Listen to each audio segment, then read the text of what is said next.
Good evening, all. Welcome to the University of Dubuque and to the Wendt Character Lecture. On behalf of this campus and the Wendt Character Initiative, we're just excited to have you here and want to issue a special welcome. I am Annalie Ward and I direct the Character Initiative. It is an initiative which works across campus to encourage lives of purpose and excellent moral character. Before I introduce our speaker tonight, will you allow me to open in prayer, as is our habit here? Gracious and sovereign God, for your glory you made us, and made us in your very image, a God of compassion and justice, a God of creativity and work. God, thank you for purpose, for drive, and for the gift of work. Forgive us when we abandon doing what is right out of apathy or self-preservation or our own individual gain. Give us courage and wisdom to work for a world that reflects your goodness and the ability to live consistently with integrity. Sustain us and teach us to grow into people whose many gifts serve your world. Through your one Spirit and name of your Son, Jesus Christ. Amen. The Wendt Character Initiative is an initiative that began in 2004 with a gift from Nancy and Dick Wendt, who wished to honor the memories of their father, Lester, and their son, Michael, by helping to promote the growth of virtuous character, particularly at this university. As part of that initiative, this lecture series was established to highlight people of integrity who seek to live justly and compassionately. Our speaker tonight is a good example of that. Mr. O'Rourke's career is a story of learning, of loyalty, but more importantly, of responding to the many ethical challenges that came his way in his various roles of leadership at Alcoa Aluminum Corporation. Since his retirement, he's continued to share what he's learned as a board member, a faculty member, and a speaker across this country. And when you talk to him, he finds particular joy in speaking to students. So it's great to have you here tonight. Together with two colleagues, he has written a terrific book that anyone employed ought to read. It's called The Business Ethics Field Guide, and it gives terrific insight into 13 typical ethical challenges. Well, tonight we get to hear about the place of our work life and how the challenges that arise there can shape character by providing opportunities to lead with integrity and justice. Will you please join me in welcoming Mr. O'Rourke? Thank you. Thank you very much.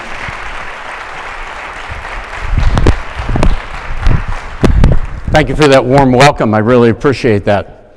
Now I'll try to earn it. When I get the opportunity to speak to audiences like this, I like to say at least one thing that's worthwhile. So here it is. Don't text and drive. If that's all you get out of today, that'll be valuable.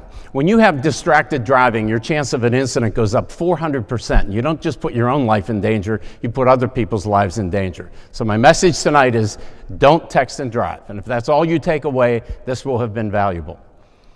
Today I'd like to talk about a few things. I'll give a brief overview of my career, Alcoa, the company I worked for quite a while, and then Alcoa's investment in Russia. Then I want to get into specific business ethics situations from my life, and I might ask you, how would you handle that? And if there's any questions or comments along the way, feel free. At the end, we'll take formal questions, you can come to the microphone, but in the meantime, if you have some, just raise your hand. My career was very interesting, and I liked it. After I graduated from college, I was an industrial engineer, and I went into the U.S. Army as a transportation officer. Then I went to U.S. Steel as an industrial engineer, went to law school at the same time. When I got out of law school, I became a patent attorney. I was in a job I thought I'd have for the rest of my life, especially when they made me in charge of that department. But then, every 4 years of my life, I got offered a job I didn't expect to get. So I ran the general legal department. Then they asked me to run procurement. I figured, I shop, I can do this. Yeah, but I learned there's an awful lot of technology and a lot of science in the supply chain and an awful lot to learn. I was asked to form and run global business services for Alcoa. Then he asked me to be corporate auditor. I wanted to know what did I do wrong to get a job like that. But that was right when Sarbanes-Oxley legislation was passed, and the auditors became the rock stars of the corporation, and you're on a first-name basis with the board of directors and the audit committee of the board, and it turned out to be a very good job and a good learning opportunity. Then when I knew Control-Alt-Delete, they put me in charge of IT. I was the Chief Information Officer of Alcoa. You can get in a job like that and ask questions, such as, how many data centers do we have? And the answer was 108. So I asked the people who knew better, how many would the best company in the world have? And the answer was 2. You'd have one on one continent and one on another continent, and they'd back each other up. Well, Alcoa today has 4 data centers. It's not 2, but it's not 108 either. And you save an awful lot of money, time, expense. You have more control when you get down to 4 data centers. A job I had 3 different times under 3 different CEOs was the Vice President of Environment, Health, Safety, and Sustainability. At Alcoa, that's a great job to have because environment, health, and safety is a value at Alcoa. Everybody thinks they're in charge of environment, health, and safety. So that's a great job to have. If you get an opportunity to work in a values area for an organization, I encourage you to do it. And then a job I'll talk about a bit more was to be the first president of Alcoa-Russia. And I was on the Alcoa Foundation board as well. So that was a great career for me, moving very often and not having to leave the same company. Some people work in the same job and get better and better over a career. That's okay, but for me, this diversity was good and I enjoyed it. I talk about the moral compass, and I'll do that this evening. Compass is a wonderful tool to have. If you place a compass on a level surface, it always points north. That's a great tool to have if you're ever lost.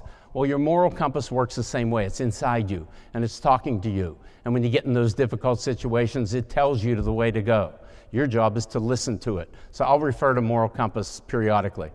Alcoa is a big company. Each dot on the map represents a location they had. At their high point, they had 400 locations around the world. 35 billion in sales was their highest, 144,000 employees. They were a big company. Alcoa is one of 61 survivors on a Fortune 500 list. That list was put together in 1956 with 500 companies. There's only 61 that are left. A lot are gone because their products and services became obsolete. Some are gone because of mergers and acquisitions. Others are gone because they weren't ethical. They lost their license to operate. They did wrong, and they're not around anymore. Alcoa was founded in 1888 in Pittsburgh, Pennsylvania by a man named Charles Martin Hall. That's Charles there. He went to Oberlin University and found a new way to make aluminum. Before that, aluminum was precious, more precious than gold. Napoleon actually carried around this little aluminum rattle for good luck because it was so valuable.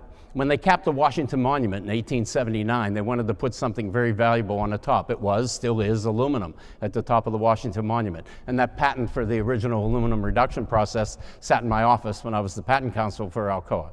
Alcoa has received a number of accolades over the years. They've been on the Dow Jones Sustainability Index since its inception.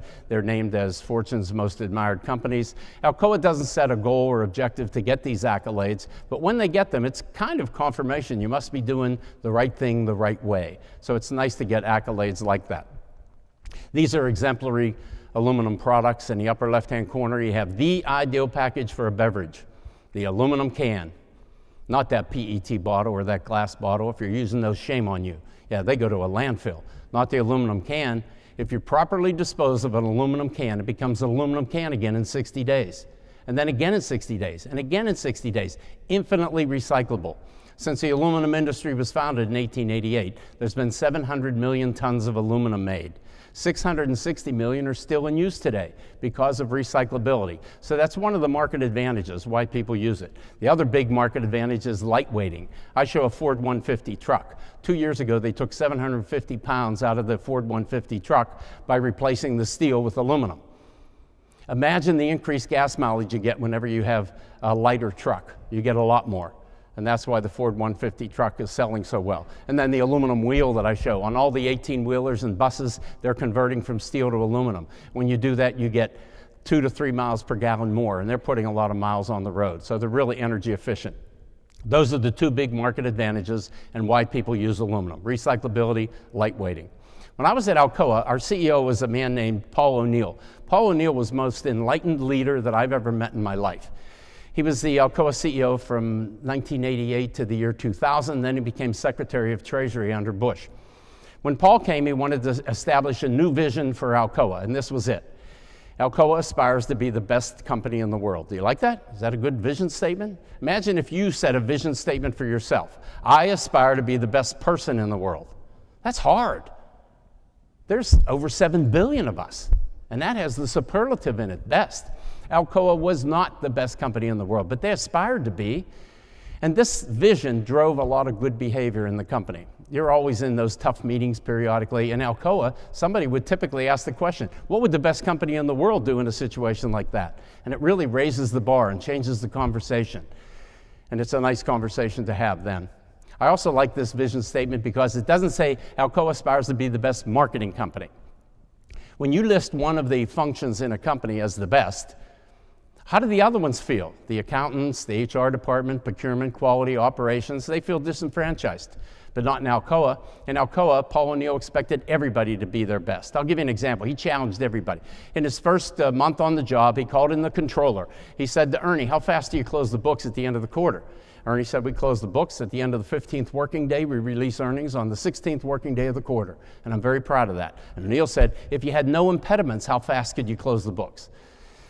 And a couple days later, Ernie said, we can close the books in 3 days if you had no impediments. So O'Neill said, well, then close the books in 3 days. He said, I can't do it. I'm just answering your question. He said, well, why can't you do it?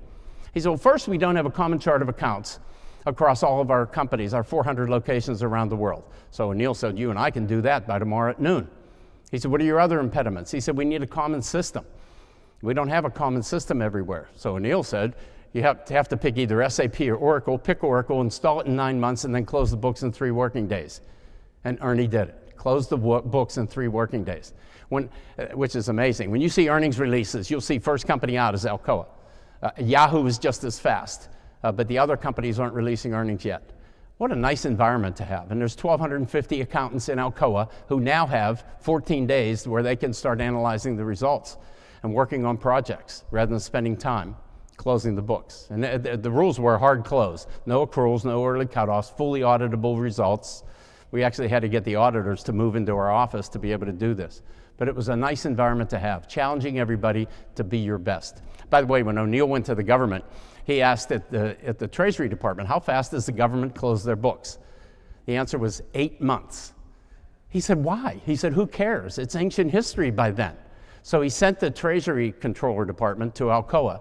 The government now closes their books in 3 working days. Do you believe that? The U.S. government? We don't hear about that, but it was O'Neill that drives something like that.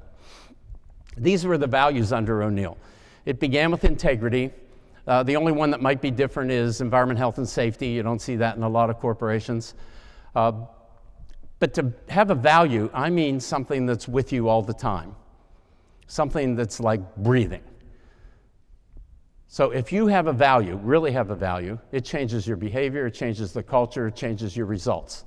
So safety was a value in Alcoa. When O'Neill first came to the company, he talked about safety all the time, every meeting. That's why I like when you opened the meeting today with your announcement, you were told in the event of an emergency, follow the ushers out the doors.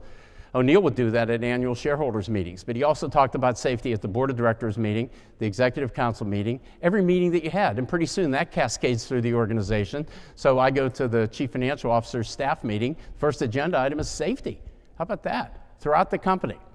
And when you have that kind of a culture, people thought O'Neill was a little phony at the beginning. He wasn't phony. He drove results. These are the results he got.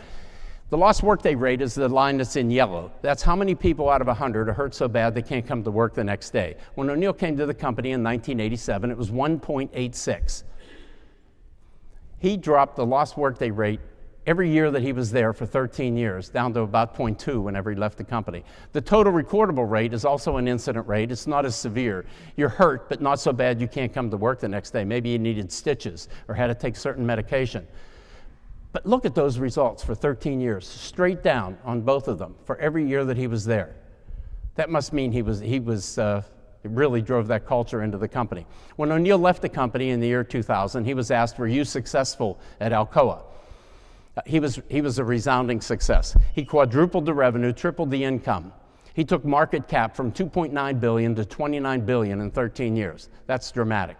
He was a resounding success. But his answer to that question was interesting. He said, if the lost workday rate and total recordable rate continue to fall long after I'm gone, I will have been a success. It's kind of a legacy answer, a sustainability answer. And it did, to the point that if I had 2015 on a graph, it was the safest year on record for Alcoa. Isn't that something? A couple months ago, I was called by Harsco Corporation. They handle a lot of the bad services in the steel industry around the world. They're about an $8 billion corporation. They have a new CEO. He wants to build a safety legacy like Paul O'Neill did. So he called and asked me to talk to him about safety. What were the safety programs, the principles? How did Alcoa handle safety? So we talked for about 2.5 hours. At the end, he says to me, okay, based on everything you said, what % of my time should I spend on safety? What do you think I told him? Anybody? What % of his time should he spend on safety? 100%. He said, I can't spend 100% of my time on safety. I said, well, what % of your time do you spend on integrity? Do you have an integrity meeting Monday morning at 9 o'clock, then you forget about it for the rest of the week? He said, no, integrity is different. No, it's not. If you have a value, it's with you all the time. And I wish you could experience walking into an Alcoa plant. There's a really big one here in Davenport, Iowa. I think it's the 3rd biggest in the world for Alcoa. And if you walk in that plant, you're going to get a safety briefing. You're going to be expected to wear the safety clothing if you walk through the plant. You'll have an escort that'll take you through the plant. And if you walk up the stairs, someone will suggest you ought to hold the handrail. You can feel safety in Alcoa, and it's a wonderful environment to have. These are the Wendt Character Scholar Pledge. I found this on your internet page. This is wonderful. This is what you're talking about. I pledge to seek the development of excellent moral character in my own life. What a great start. Have you read that pledge? Do you take it to heart? I encourage you to do that and build a culture where it's with you all the time. All the time. These are good values: respect, integrity, communication, and excellence. They're Enron's values. Enron had excellence in cooking the books and deceiving their shareholders. They're not around anymore. The point of this is you can write anything on a piece of paper. That's not what matters. What matters is how do you behave, what kind of culture did you build, what kind of results did you get. So look at that pledge periodically and ask yourself, is it changing my behavior? And are we getting good results? I'm going to shift gears now and talk about Alcoa going to Russia. In the 1990s, Alcoa was growing dramatically. They bought the aluminum industry of Hungary, Italy, Spain. We were building new facilities in China, Iceland, Brazil. And the organization was growing dramatically. At that time, we went to Russia, and Paul O'Neill said, we will not do business in Russia. The place is a cesspool. I won't put my employees there. We can't do business there. By 2005, we thought things had changed enough that we should go to Russia. So the CEO came to my office. He said, Bill, we're going to conclude the acquisition of 2 50-year-old Soviet facilities in Russia. Facilities that have been neglected for 15 years since perestroika. He said, we're going to conclude the acquisition. I'd like you to go to be the first president of Alcoa-Russia, but I know you won't go. I said, well, give me a day. So I came back the next day. I told him it's the right time in my life. I'd really like that challenge. And the CEO says to me, oh, that's great. Now I think you have no judgment. Nobody in their right mind would take this job. So with that resounding endorsement from the top of the company, I took off for Russia. Imagine what you think about on that plane ride. You don't know the language, you don't know the culture, you don't know the people. You've never been in this country before. And then when I arrived in the airport in Moscow in Sheremetyevo, I was met by a person in a uniform that wanted $50 US because my bag was overweight. Well, think about that. Your bells and whistles ought to go off because you weigh your baggage at the takeoff airport, not where you land, right? This guy was just trying to extort me, which is a way of life in that country, and I just wouldn't pay it. It's cold in Russia. Why would you even go to Russia? I wanted to show you the per capita consumption of aluminum by country. The blue bar here is Russia. They would consume about 5 kilograms of aluminum per person in Russia in 2005. In the Western world at the same time, the consumption was about 30 kilograms per person. So we saw a lot of upside potential in 3 primary areas. Aerospace, if the airline industry is taking off, they use a lot of aluminum. And Alcoa saw that the Russian aircraft all needed to be replaced. They were anticipating higher passenger miles, so we saw a lot of upside potential in the aerospace area. For packaging, I mean packaging for beverages. When I went to Russia in 2005, I'd go to the grocery store. All the beverages were sold in PET bottles and glass bottles. Today, if you go to the big cities in Russia, aluminum can has a 43% market share, and all of that aluminum is made in Alcoa's plant in the city of Samara, which I'll show you. These were the locations where we were.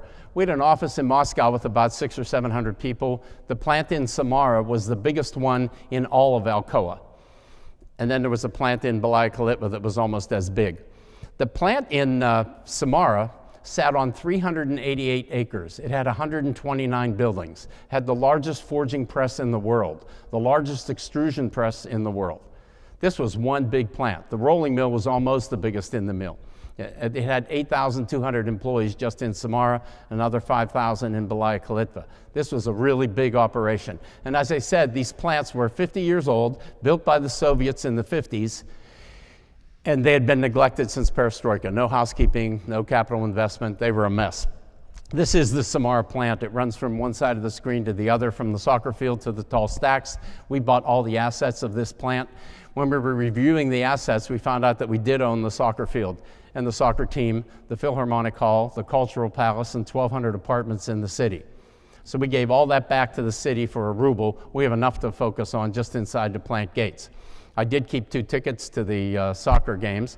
Their team was called Krylia Sovietov, Soviet Wings, and they were bad. But I got to 3 games in the first few weeks, and they won those 3 games. The coach actually showed up in my office. He said, "Bill, you got to come to the games. You come to the games, we win." I said, "I'll try to get to more games." So I went to 3 more. They won. He showed up in my office with a uniform. I have a Krylia Sovietov uniform with my name written in Cyrillic on the back, which is pretty neat. They're still bad. The World Cup will be played in Russia next year, and the semifinals will be held at this soccer field in Samara, which is pretty interesting. That's the largest forging press in the world. This is a human being standing there, so you can see it's a big machine. It's 6 stories high. For a forging press, you have to be a story low for every story you are high to absorb the impact and the pressure. When I arrived in Samara, I took a plant tour. I walked around the plant. I couldn't see this machine because there was so much garbage laying around in the manufacturing bays. We took 40,000 tons of steel scrap out of the plant in the first 4 months. That's amazing. We made more money on scrap sales than we did on product sales. But we were going to put a lot of work and effort into these plants, a lot of housekeeping, capital investment, get them up to speed, and hopefully break even at the end of the 3rd year. That's the largest extrusion press in the world. It can make an extrusion that's 200 meters long, which is impressive, and that's almost the biggest rolling mill in the world before we put our lubricant controls and emission controls on it. I arrived in Russia in February, which was the beginning of the muddy season. If you get outside of Moscow and St. Petersburg, the roads are a mess. This puddle has 3 cars in it, which are interesting. Also, when you go to another country, you get the opportunity to question some of your preconceived ideas. I was taught that Russia was totally secular, yet some of the most beautiful cathedrals in the world are in Russia. This is St. Basil's Cathedral that sits on the edge of Red Square. The Russian Orthodox Church is making quite a comeback, even after the Soviets were there for so long. This is St. Isaac's Cathedral in St. Petersburg. That's a roof of a cathedral that's behind the Kremlin wall. I was never taught that, but 3 of the most beautiful cathedrals in the world are behind the Kremlin wall. That's great to be able to go to another country and challenge some of your preconceived ideas. I decided to live in Samara. Samara sits right on the Volga River. Took this picture of the sun setting over the Volga River, which is beautiful. Russia is an enormous country, 11 time zones wide, 150 million people, and the nature that they have there is just beautiful. I could have lived in Moscow. It probably would have been easier. But since Samara was the biggest plant in all of Alcoa, and we were going to put a lot of capital investment into the operation, I decided I should go there. This is the beaches along the Volga River in Russia. In the winter, it gets really cold. In the summer, it gets rather warm, and the people like to come out and enjoy that heat when they can. In Samara, I was reminded that minus 39 degrees Fahrenheit is minus 39 degrees centigrade. Either way, that's really cold, really cold. I've walked across the river when it's been minus 35, and the Volga River's been 3 meters thick of ice, and there's trucks and hovercraft and people walking across that river. It's something to see. They have these outdoor cafes in Samara, and I was trying to learn the Russian language, so I went to one of those outdoor cafes, and I was going to order a beer in the Russian language. How hard can that be? So the waitress came up and asked to help me, and I said, "Beer, please," which is "Piva, pожалуйста." And she looked at me and said, "Какой?" And I knew that meant what kind. And I said, "Heineken," and she said, "Нет." And I knew what that meant. So I remembered the Russians make a beer called Baltica. So I said, "I'll have Baltica beer, please." And she said, "Какой Baltica?" Oh, what kind? Baltica makes 16 beers. They're numbered 0 to 15. And I knew how to say 7 in Russia. It's easy, sem. So I said, "I'll have Baltica beer number 7, please." She shook her head and walked away. I'm feeling really good. I just communicated in Russian. Well, she brought me 7 beers, so I must have said something wrong. But I got to make friends. Russia had a lot of bureaucracy. This is my example of bureaucracy, although there's many examples. They have a rule in Russia that said every commercial vehicle must print the license plate number above the license plate number. I don't know why. And then the driver, he carries a rag. And if he pulls up to a red light or a stop sign, he runs out and he cleans off just that portion of the truck so everybody can see his license plate number is above his license plate number. If anybody knows why, I'd sure appreciate hearing about that. We wanted to be a good neighbor in the community. We went to the Andy Warhol Museum, which is located in Pittsburgh, asked them to put together an art exhibit to take to Russia. The Russians came out in droves to see the art exhibit. We took it to St. Petersburg, Moscow, and Samara, and they really came out. They loved their art, their dance, their culture, their music, and they really enjoyed that. So much that we got the Alcoa Foundation to sponsor another art exhibit a few years later called America that went to Russia. We were going to invest a lot of money in these facilities. We paid $257.5 million to get the facilities, and then we knew we were going to have to upgrade them and spend a lot of money. So the first year that I was there, 2005, I spent $20 million. My budget that year was $100 million. I spent 20. Why? Why would I only spend 20 if my budget's 100? I'd go to a staff meeting and all my peers would say, "Give me your works money, I'll spend that money," but I didn't spend it. My bonus that year was based 50% on make the capital plan. So it was to my own selfish best interest to spend that money, and I didn't. Why? Anybody have any idea why? I didn't know what to buy? I knew exactly what to buy. I hired 68 expats, people who worked in Spain, Italy, Hungary. They had bought all that equipment and upgraded those facilities. They knew exactly what to buy, who to buy it from, how much to pay, and how to install it. So we knew that. Anybody have a thought or an idea? Why wouldn't I spend the money if I had it? They were going to overcharge me there. No. In fact, most of the equipment that we would buy, we knew who we would buy it from, and most of that was outside of Russia. So a lot of the machinery and equipment we would buy from companies in Germany, for example. Pretty interesting. Any other thoughts? What do you think of when you think of Russia? Anything? Corruption. That's exactly what it is. It's rampant in that country. It's absolutely everywhere. I'll give you an example. We were buying an aerospace plate furnace from a company called Ebner in Germany. The furnace is coming into the city of Belaya Kalitva on 4 flatbed trucks. So the furnace is coming into the city. The mayor comes out with his militia, stops the trucks. He says, "I see all this money coming into my city, and I'm not getting any. These trucks don't move till I get 25,000 US dollars. What would you do?" Your boss in New York is saying, "Do whatever it takes, make that investment happen." My Russian friends are telling me, we could probably negotiate them down to $15,000, which is crazy. We said no. We knew this was going to happen whenever we came to Russia. And our philosophy, you saw our value of integrity, our philosophy was we don't do it, we don't condone it, we don't participate in it, period. And we told the mayor, "You're not getting anything." And then you cross your fingers and hope he lets the trucks go. And if you think about it, his militia could be stopping other trucks who will pay because we're not.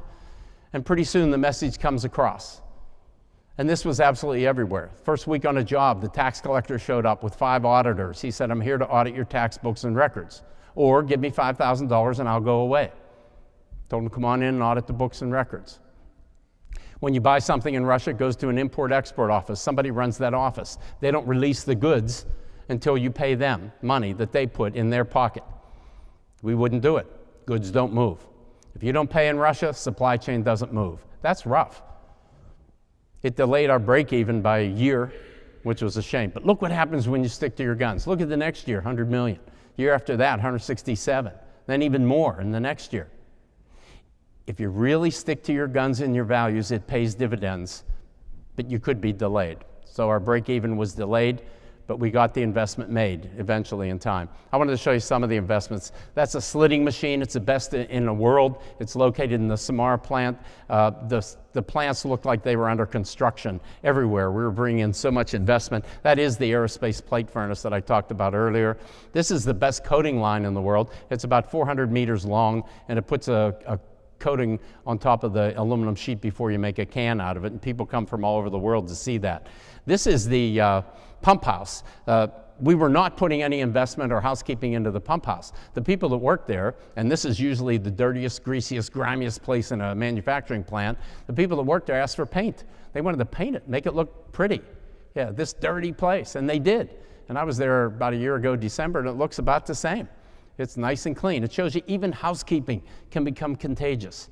If you let people know you want things clean, pretty soon the employees step up and they want to keep things and make things clean as well.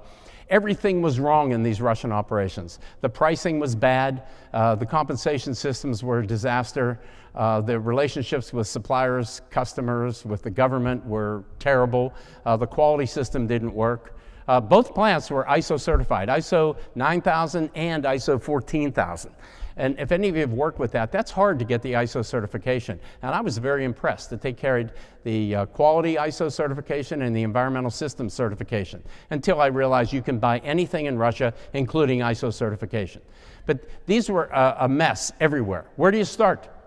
Well, remember, I had a good leader in Paul O'Neill, and he led with safety. So I decided I'm going to lead with safety. So you look just in the safety area. These two facilities averaged 5 deaths a year for 50 years. They killed 5 people on average every year. You believe that? You don't kill people in an Alcoa plant. This is a disaster. Their incident rate, I showed you the incident rate at Alcoa, 10 times higher than the Alcoa average. Facilities were neglected since perestroika. There was no personal protective equipment worn in the plant at all. When I first arrived, there's women in high heels and skirts walking over molten metal in a cast house. This is unbelievable. Turn your stomach. No safety meetings, no safety training. Walkways weren't marked. It was an absolute disaster, absolutely everywhere. And the lavatories there were the worst I've ever seen in my life. So we focused on that. And some of the results. In 2006, first full calendar year Alcoa was there was no fatality. They've now gone almost 7 years without a fatality in these locations. A difficult place like Russia. Their incident rate, which was 10 times higher than the Alcoa average, is now lower than that low line that I showed you on the graph earlier. How about that in a tough place like Russia? We trained 8,000 people in the first year, 6,000 in the second year. We brought protective equipment in and everybody wore it. We brought the shoes to the employees in Belaya Kalitva, and the next day they didn't wear the shoes, and we asked them why. They said, these are the best shoes we ever had in our life. We're sure not going to wear them to work. We said, well, how about if we give you 2 pairs of shoes, would you wear one to work? And they said, okay, so we did that. But that's some pretty good results, by the way. We made the lavatories a priority and really cleaned those up to show a little respect and a little dignity for the employees that were working there. And I'm really proud of that, especially how they've been able to continue that long after I'm gone. So can a leader be successful in Russia if they're honest, play by the rules, respect the environment, make worker safety a top priority, and be a good neighbor in the community? You can't be a good leader otherwise. Maybe 30 or 40 years ago you could make and ship product, you're a good leader. Not anymore. You better pay attention to the employees, to the community, to the customer, the government, everybody, or they'll take your license away and you won't be able to operate in the future. We know that. I'm going to shift gears again and talk about business ethics from my life. I believe that integrity is absolutely the best attribute of a true leader. Integrity. Think about all those jobs that I had. Why would I be given a job in an area that I know nothing about? It comes from respect for the person because of their values, their behavior, maybe some leadership practices. But that's why I believe that integrity is the best practice. We read about Wells Fargo, Milan Labs, Volkswagen. We hear now about Adidas, Nike, and Under Armour and what they're doing with the basketball coaches and having the kickbacks there.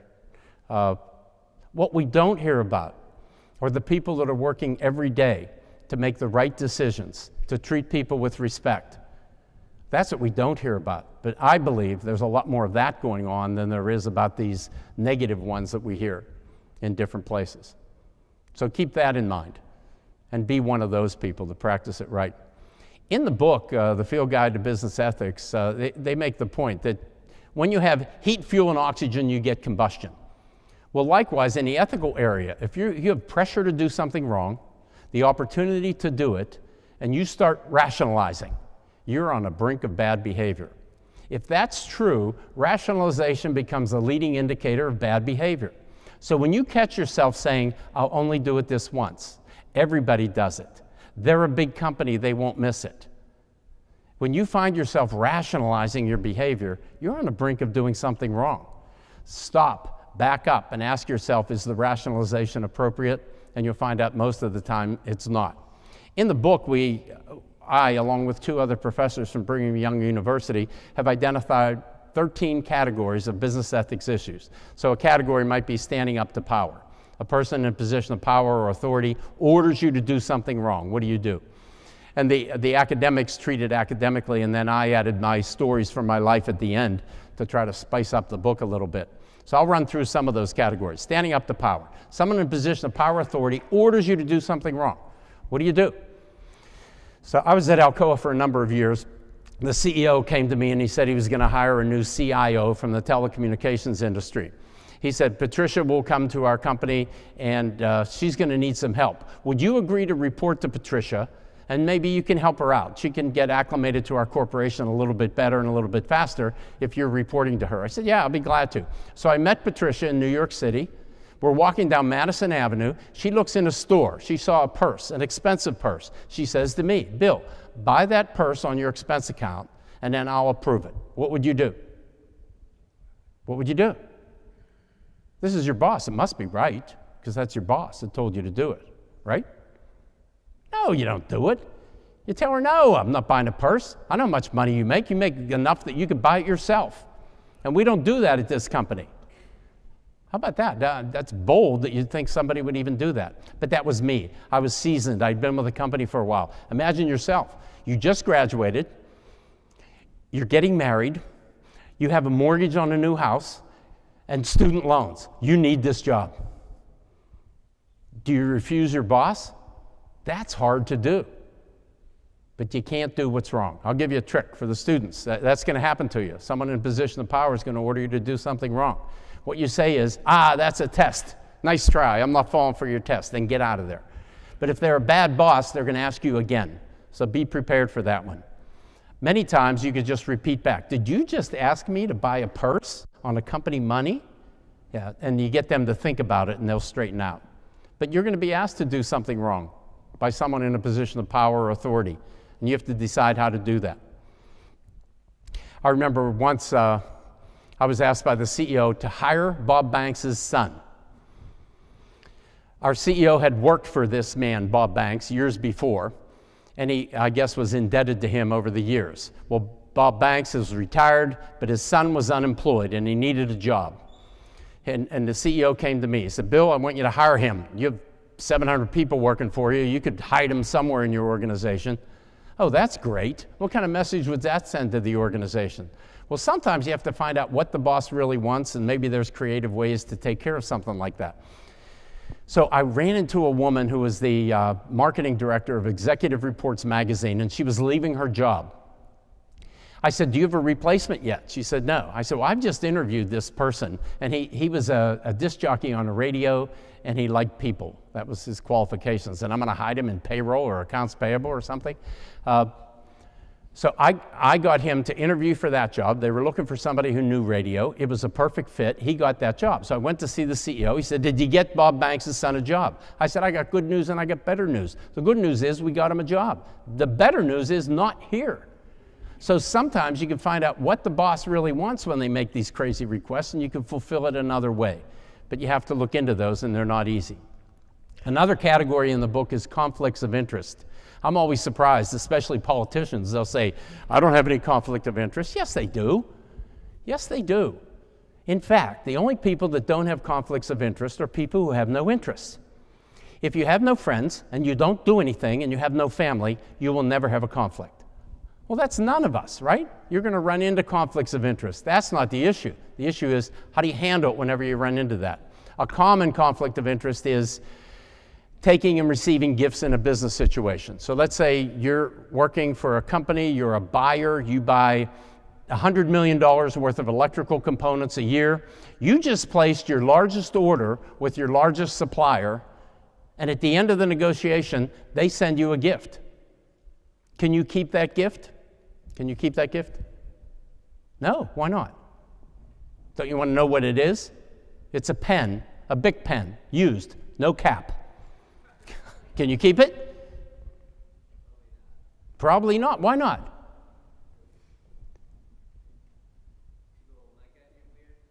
People will look at you funny. Yeah, it doesn't look good. By the way, that's not a bad scale to have. If it looks good, if it looks wrong, or it feels wrong, it's probably wrong. So that's a good gauge to have. But the first question you should ask is, what are the rules? And most corporations have a rule. They cannot give or receive a gift that's more than nominal value. Well, now you got to ask yourself, what's nominal? In fact, you go look at some of these professional football games. You get 2 tickets to a professional football game. Is that nominal? Not anymore. And sometimes they're going to add a parking pass to that. Yeah. Boy, that's not nominal anymore, is it? Pretty interesting. I ran a procurement organization at Alcoa. We had a buy of $18 billion, which is pretty big. So you can imagine I was offered gifts at different times. The biggest one I was offered was a trip to a heavyweight championship match in Manila, stopping in California to go golfing for 2 days on the way, and stopping in Hawaii on the way back for 2 days to go golfing. Nominal. I don't believe people did business that way. But those are the easy ones. Why do they give you a gift? Why do these other people give you a gift? Is it out of gratitude, or are they trying to buy you so that you place the next contract with them as well? You have to look at that, and that's why companies have rules. The rule I like is the government. 0. You cannot give or receive anything. If you try to buy a government agent breakfast, they'll pay for theirs, you pay for yours. It's 0. That's an easy rule to have. But when you get into a new job, ask, what is the rule? What am I supposed to do in these situations? And then don't put yourself into a position where you're taking things from others. And if it looks wrong or feels wrong, it probably is wrong. Watch out for those. There's other conflicts that you have. When I ran the procurement organization, the fellow who bought rubber for our company came to my office. He said, Bill, my son just got a job with Shields Rubber Company, and he's going to be calling on me, but I wanted you to know that, and I'll handle it above board. Oh, that's great. If you've taken any ethical courses, you usually find out when you run into an ethical problem, you should be transparent about it. Let other people know about the situation. Well, sometimes that's not enough. That doesn't handle it. When he tells me his son is going to be calling on him, did that solve the conflict? No. Did it remove it? No. It was nice that he told me about it and we could deal with it. But our department was big enough that we could move him to another commodity and let someone else buy that rubber, and don't even let that conflict exist. Other times you're going to have a conflict and not even realize that you have it. I had a smart guy that worked for me. He was an MD, corporate medical director. He came back from his honeymoon. So Dan comes back from his honeymoon and he said, you aren't going to believe this, but Dr. Harvey and Dr. Checkaway came to my wedding and they each gave me a wedding gift of $2,000. Isn't that nice? Well, Dr. Harvey and Dr. Checkaway were friends of his from medical school, but they were also epidemiological consultants to Alcoa, each making $80,000 to $90,000 a year under this contract. I said, Dan, some people might look at that like you just invited 2 suppliers to your wedding and they each gave you a kickback of $2,000. He said, that's not true. They gave me that gift out of the goodness of their heart. So here's a smart man, an MD that didn't even appreciate he had a conflict of interest in this situation. He told me he returned the money after we talked for about an hour, but he could have totally avoided that situation. He could have written on the invitation, based on our business relationship, gifts would be inappropriate, hope to see you at the wedding. And he sure didn't need the $2,000. So you're going to run into these conflicts, enjoy them, disclose them, discuss them, and handle them the right way. You'll get suspicions without enough evidence, and you have to investigate and find out what is the real story, what's really going on in this situation. One of my favorite stories, ethical stories, is when I was running the environmental department at Alcoa. I got a call at 5 o'clock on a Wednesday afternoon from the environmental manager in Texas. She tells me we just drilled a core sample beside our plant in the city of El Campo, Texas, and found trichloroethylene in the groundwater. Oh, okay. I said, well, you have to gather facts is the first step once you have a situation. So I'm gathering facts. I said, we don't own anything in El Campo, Texas. And I found out, yes, we do. We just bought Reynolds Metals Corporation. They owned 80 locations around the world. We did environmental due diligence on 78 locations, not this one. It was a real small location. The property was about 300 by 400 feet.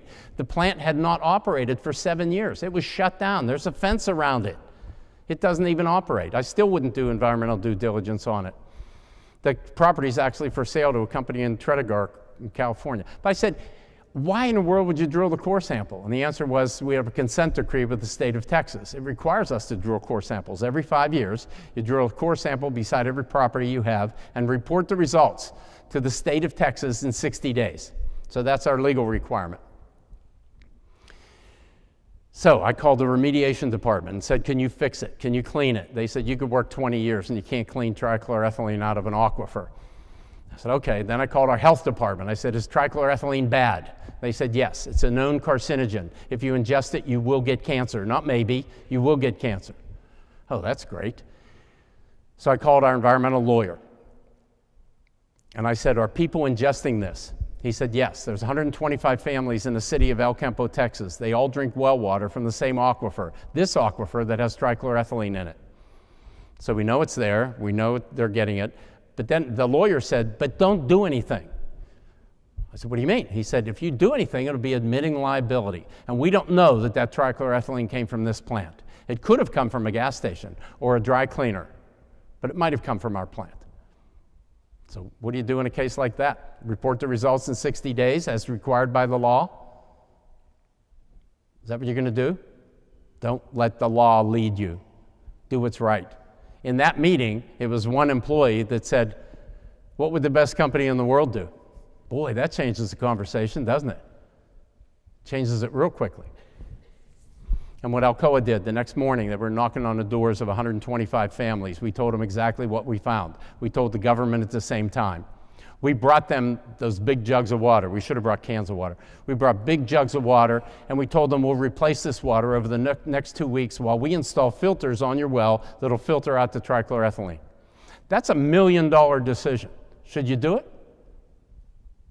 We don't know we're liable yet. I say yes, you do it. You'll sort out liability later. If someone else is liable, you'll go after them for the money later. But these people need water, and they need it now. And you're in a position to do it. We weren't bankrupt by no means. So you do something like that. At the time, I worked for Paul O'Neill. Do you think I went to his office and said, Paul, we have this problem in Texas. What should we do? I didn't have to. I worked for a leader that made it crystal clear, I want you to do what's right, and I'll stand behind you and I'll support you. So instead, I went to him 2 days later, told him what we found and what we were doing about it. I hope you get to work for a leader like that. Somebody that's made it clear that they want you to do what's right. Better yet, I hope you're that leader that lets your people that work for you know that you're to do what's right, and I'll stand behind you when you do it. That's a nice situation to be in. Should you play dirty? Is that fair? What if the other side's playing dirty? If you're in a negotiation and the other side's from another country, but you speak their language, do you let them know that? They think they're having private conversations in their language. Is that dirty not to let them know that? Shouldn't you be fair about it? There's some other stories in the book on that one. I suggest you be very careful with that one. And you make sure you have a justification for it before you do something like that. Because you'll find if you play dirty in one side, the other side's going to get even in time. What goes around comes around in different places. Can you skirt the rules? Did you ever drive over the speed limit? Of course. But you've evidently made a decision that I'm going to take it. Or that road conditions are such that I could be safe at that level. I won't cause an incident like that. But sometimes the rules are going to be very clear, and you have to decide, can you do it or not do it? I had a situation once where my boss said, I want to have my next staff meeting in Bill's office in Russia. He told the 7 people that reported to him, make arrangements to get to Bill's office for the next staff meeting. So, a week before the meeting, I get a call from Ingrid in Europe, and she said, I forgot to get my business visa, and I don't have time to get it now. I can get a tourist visa, but I don't have time to get the business visa. What should I do? I said, don't come to Russia. You're coming for business. Don't come on a tourist visa. That was my advice. The morning of the meeting, I get a call from the airport authorities. They said, Ingrid's here. Is she here for business or is she a tourist? What would you say? She's here for business. Sorry, they put Ingrid in jail, Russian jail. Interesting. She was skirting the rules. How would that look in the front page of the Moscow Times? To this day, Ingrid doesn't like me. But she respects me, and isn't that what we're after? I think it is. Be careful on the skirting of the rules. Dissemblance is hiding the truth. Is it fair to hide the truth? Should you hide the truth sometimes? Is that legitimate? I'll tell you one that I had. I was made the head of a warehousing operation. We had 17 warehouses in the United States and 3 outside the United States. In the new job, I wanted to meet with the employees, so I went to the largest warehouse where they had lots of union employees, and I met with them, told them what our goals and objectives were, told them about me. Then I said, are there any questions? So the smart aleck union member says to me, how much money do you make? He probably asked that question more for the benefit of his friends than he did for me. You can't hesitate on that one very long. You can't call a meeting and say, am I going to tell him or not? You could obfuscate the answer and say, oh, we pay people under the Hay evaluation system, which is based on know-how, problem solving, and accountability.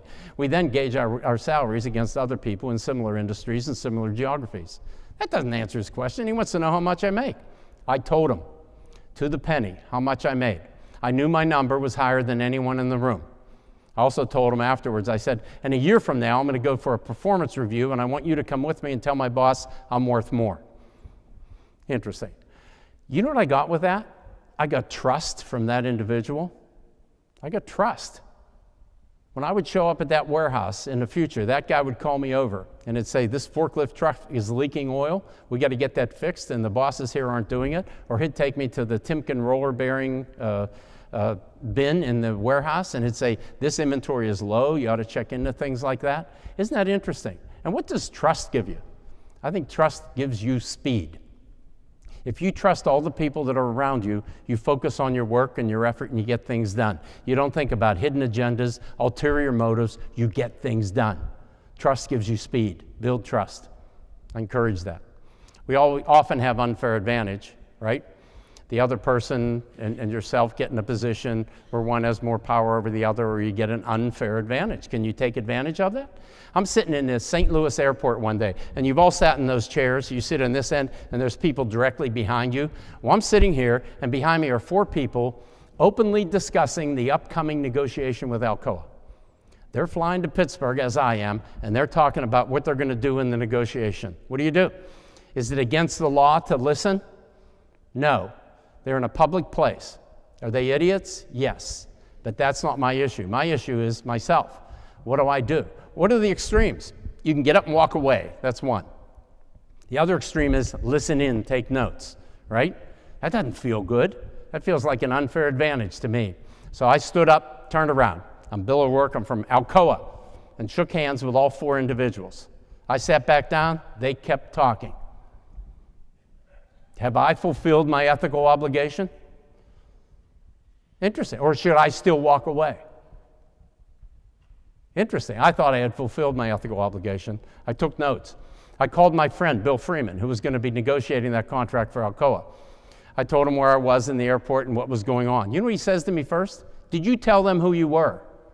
I think that says a lot about Alcoa, that they wanted to make sure that that disclosure was there. You're going to run into these situations in your life. You're going to be negotiating a contract with the other party in your conference room. They're going to leave their folder there when they leave. Can you look inside their folder? Come on, it'll almost open itself. Yeah. They're going to take copious notes during the negotiation, crumble them up and throw them in your waste can. Can you pull them out and read them? Find out what they were writing? What if they go back to their office and they summarize the negotiation and then they send an email to their boss? Oops, they sent it to you by mistake. When do you stop reading it? Or don't you? Do you advise them they just sent this email to you? You're going to get these situations. How are you going to deal with them?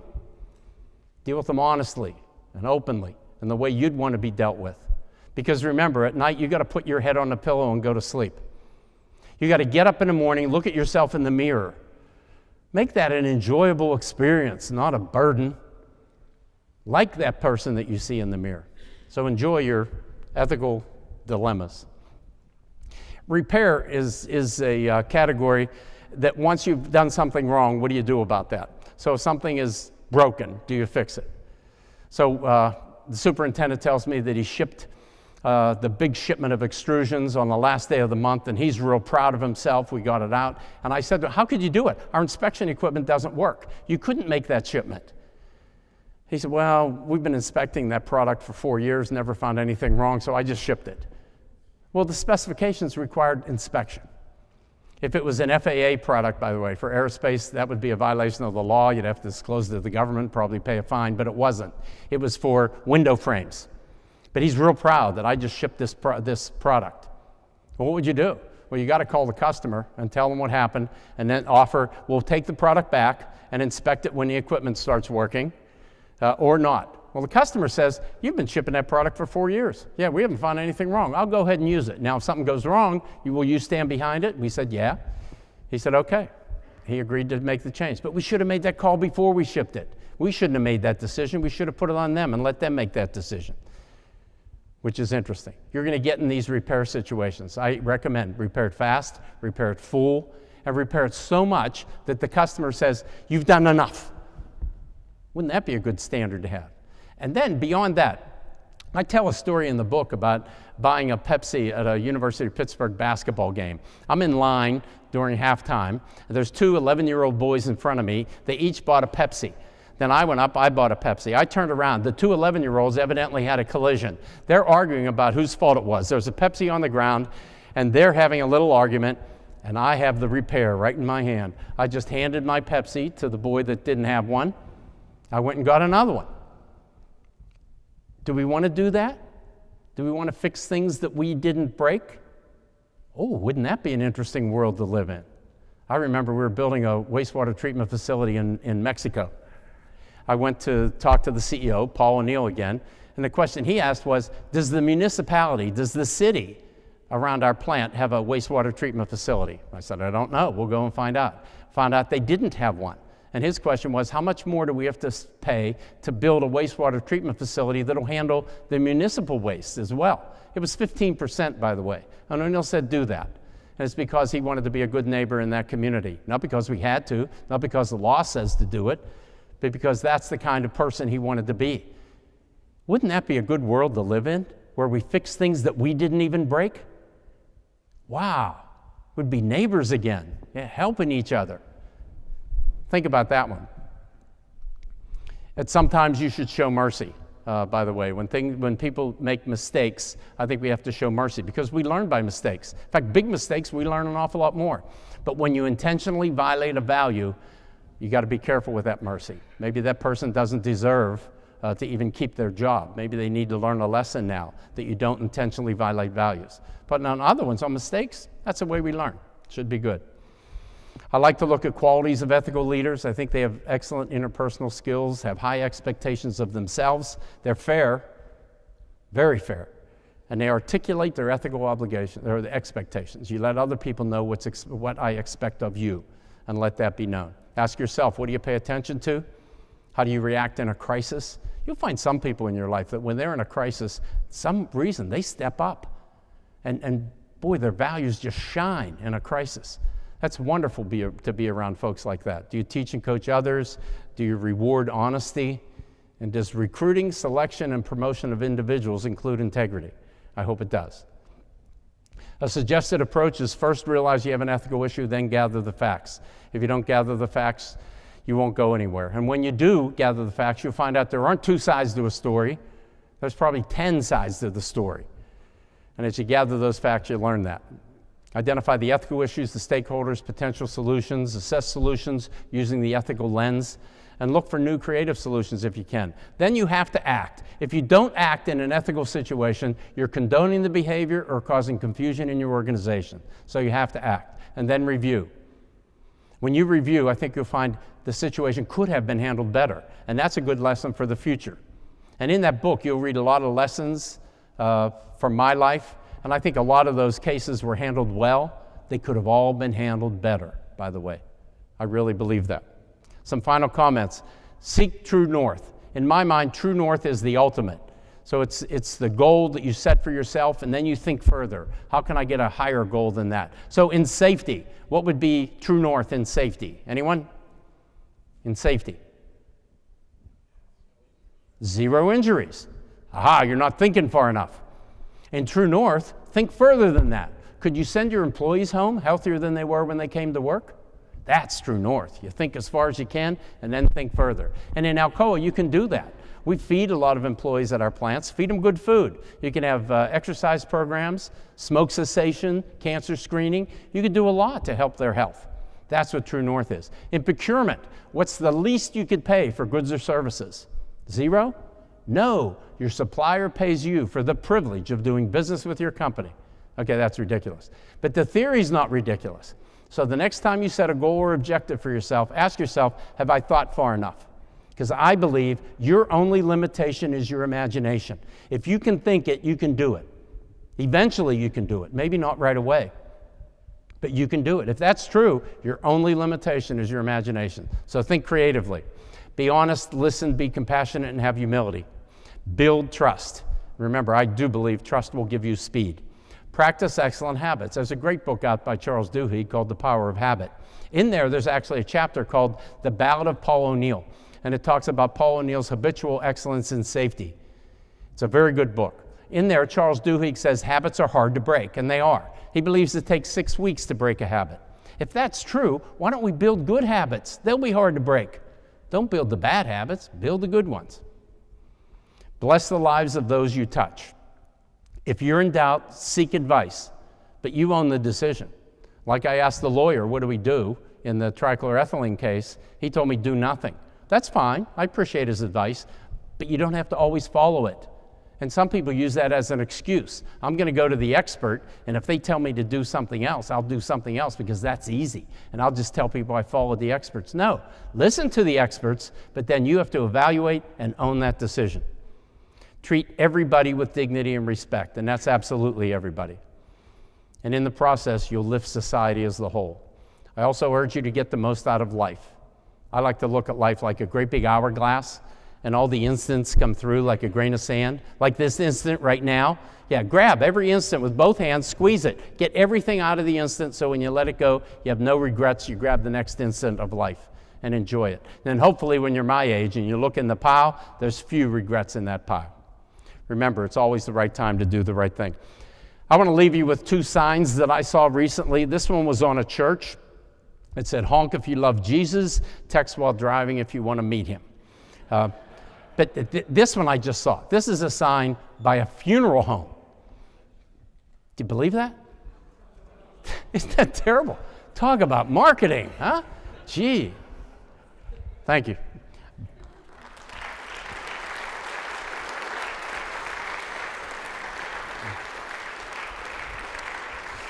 I'll be glad to take any questions. There's some microphones down here if somebody wants to walk up and talk to the microphone, or you can yell out.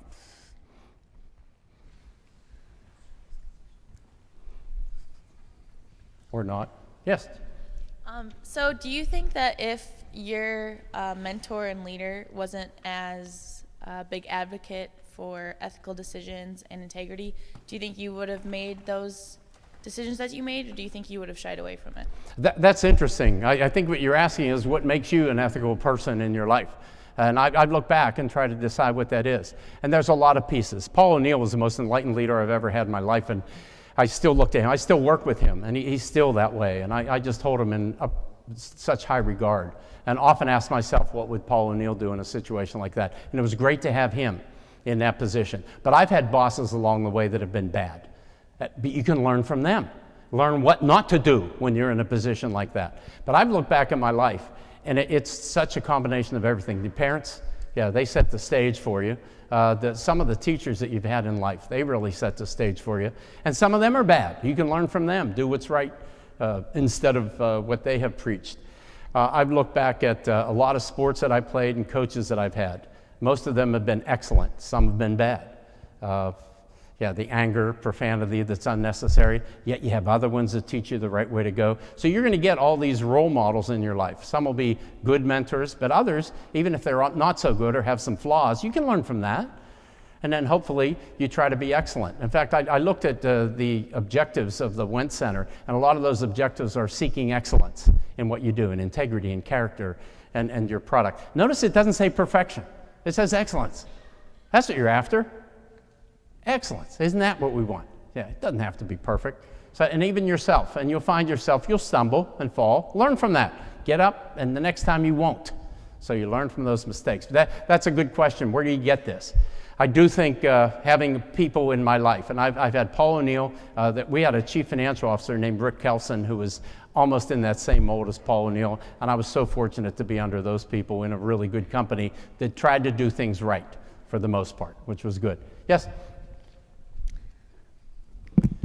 I'm wondering if you feel the government plays any role in fostering integrity. I know right now, like Nike has sweatshops all around the world, mandating paternity and maternity leave, stuff like that. Does the government have any role in fostering this sense of integrity through policy?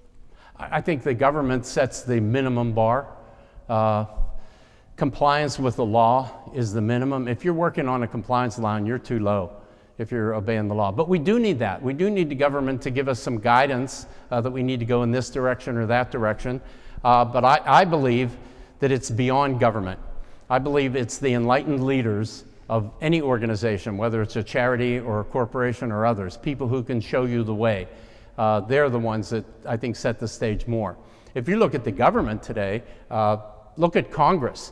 They eliminated their ethics council, completely eliminate the ethics commission in Congress. And these are people that have exempted themselves from a lot of the laws that are out there. What kind of example is that? So they're going to tell us what to do. Yeah, do as I say, not as I do, which isn't a very good example. So I say if you're following the government, that's your minimum line. You should be far beyond compliance. And to work at a company like Alcoa, where you have an enlightened leader like Paul O'Neill. So we had emissions in our company, like most companies have. And O'Neill used to challenge us to build standards inside the company that were beyond the compliance with the government. So if the government allowed you to emit this much, we had internal standards to say only this much. And whenever the government then squeezed that standard, we were already way ahead of it, which was pretty good. And it didn't cause disruptions in our organization, which were good. So does the government play a role? Definitely. But I think that role is minimal. I also think we have to live far beyond compliance, and I'd like to see more enlightened leaders around the world set the stage. Look at climate change right now. The United States is not going to follow up with the Paris Accords. But look at the corporations around the world. They're saying, we are. Yeah, we're already making changes. We're going with renewable energies. We're going with all these other programs that we have. So the real enlightened leaders act beyond, way beyond compliance and way beyond the government. But we do need the government to get it going. Go back 100 years and look at the way we treated labor and child labor that was here, and health and safety, and there wasn't any OSHA or MSHA regulations that were there, or the EPA. They did get people moving in the right directions. But I think it was enlightened leaders more than governments. Governments do play a role, but not enough is my position. Yes? In the situation where the employee sent out the uninspected materials, what happened to that employee? Nothing in that case. He was instructed to never send material out again that hadn't met the specifications, and we used it as a learning moment. He was doing it out of good intentions, if you think back. He wanted to do what was right for the company, make a big shipment. He rationalized it, which is an indicator of bad behavior, by saying we've never had a fault in 4 years, so there's probably nothing wrong with it. He should have treated that transparently with not only inside the company, but with the customer as well. So that employee, nothing happened there. I've had many employees who intentionally violate values of the company. That can't be tolerated. They have to be taught a lesson by losing their job. And I think it teaches a lesson to all the employees in the organization, not just that one, because the employees are watching. They know what's going on in a company. Yeah, they know. Yeah, you don't hide things from your employees. You might think you do. They know exactly what's going on in the company. So when you get a value situation, you have an opportunity now to send a signal to the entire organization. And you can send a signal that our values are important. We don't intentionally violate those. But you also need to send signals when people make mistakes, legitimate mistakes, not driven by intent. That has to be okay. And if you learn from that mistake, isn't that good? And you won't make it again in the future. Yes?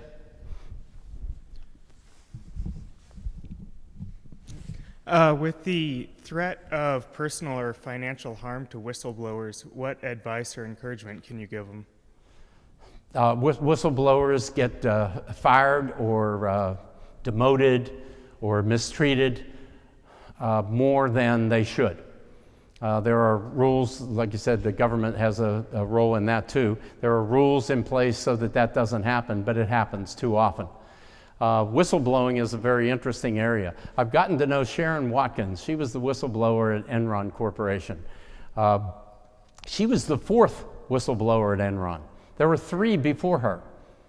When they blew the whistle, they didn't blow it hard or long, and their bosses offered them promotions and bonuses, and they shut up. How about that? Not Sharon Watkins. She went to her bosses, said, you need to handle this. They didn't handle it. She gave them another opportunity. They didn't handle it. They offered her promotions and bonuses. She didn't take it. She told them, I'm going to the SEC if this isn't fixed. It wasn't fixed. She went to the SEC. And she did lose her job over that. But she fixed a situation that was really, really bad. I think we do need the regulations in place. I've talked to Sharon Watkins. She tells me she can't get hired. She was one of the best controllers of a big corporation in the country, and nobody will hire her. They're treating her like damaged goods. I would love to hire Sharon Watkins. To have her in my organization, that would be wonderful to have a person like that. And I think the message that would send is that we want to treat things the right way. But your insinuation that they're getting mistreated is exactly right. And it's very, very hard. That's why most corporations have put in place an 800 telephone number where you can call anonymously and complain about something that's going on. That way they don't have your name, but they still have to investigate the area. In Alcoa, we had the 800 telephone line from around the world. We would get 1,200 calls a year. 97% of those calls didn't have any substance to them, but 3% did. And they were sometimes pretty significant issues that you had in the company. But it was an outlet for people to be able to say something's going wrong. I recommend to most employees, if you have a problem in the workplace, talk to your supervisor. But sometimes, as we all know, that relationship doesn't work. So you have to provide this other outlet like the anonymous phone calls. And a lot of people are resorting to that so that there won't be retaliation, which is a shame, but they have to. That's a good question. Any others?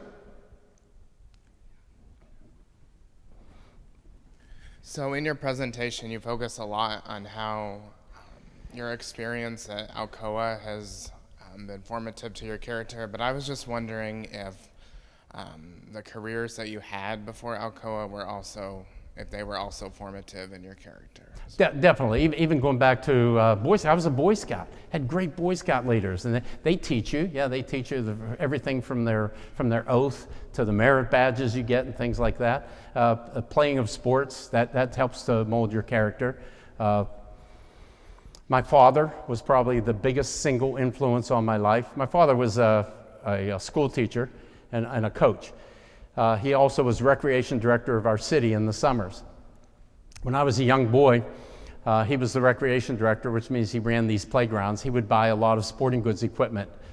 So he placed that sporting goods order with a sporting goods store called Saul's Store in our community. One day I'm washing the car in the back of the house, and Manny Saul, who ran Saul's Store, he shows up.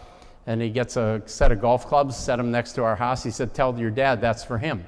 So Dad comes down later, and he said, what's this? I said, Manny Saul brought it. He said, that's for you. He said, well, come with me. So Dad put those golf clubs in the trunk of the car. We drove down to Saul's Store. He walked in. He put the golf clubs on a counter. He said, Manny, I didn't pay for these. We got back in the car, drove home. He never talked about what he was doing on the way down or on the way back. He didn't have to. But those are the kind of messages I got in my life from this man. It was just a wonderful, wonderful man. And that forms you. And it's relationships with friends. If your friend calls you and says, sign me in class, sends you an email right before class, says, sign me in, I can't make it today. You going to sign him in? Or are you going to tell him, I never got that email? Yeah, I didn't get it. Which is interesting, right? You're going to run away from the problem. Don't run away from those problems. Face them. Tell that friend, you're not a friend. Why would you put me in a position like this? I wouldn't put you in a position like this. Take it as a teaching moment. Make your friend a better friend whenever they put you on a spot like that. But it's those formations in life as well And I think it's everywhere along the lines. And I've been very fortunate with a lot of relationships. I've had some bad ones and bad bosses, but you learn from them. You learn, boy, I'm never going to do that in my life, right? That's a good lesson. It's a good lesson to learn. Good question. Any others? If not, don't text and drop. Thank you.